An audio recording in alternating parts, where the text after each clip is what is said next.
সংসদে গিয়ে সংসদকে টিকে রাখতে হবে।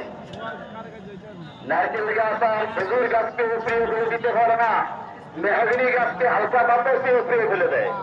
এই জন্য নারকেল গাছ আর খেজুর গাছের মতো গ্রামে গঞ্জে শহরে বন্দরে ঐক্যের সেই মজবুত আমাদের শিকড় দিয়ে আটকিয়ে রাখতে হবে।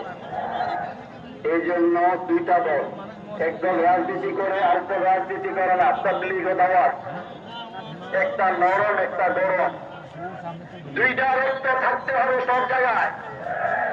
হযরত ওমরেরও দরকার আছে গরম গরম, হযরত আবু বকরেরও দরকার আছে ঠান্ডা ঠান্ডা। তাবলীগে আর ঠান্ডা কাজ করে সিয়াসতের ময়দানে ওমরের ভূমিকা পালন করে দুইজনের এক জায়গায় সমন্বয় থাকতে হবে। একজনের বিরুদ্ধে আরেকজনের মুখ করা যাবে না, তর্কে বিতর্কে যাওয়া যাবে না। ওই তো দিনের কাজ, ওই তো দিনের কাজ। 2 নম্বর আরেকটু ভাই, আমি 2 মিনিট সমস্যা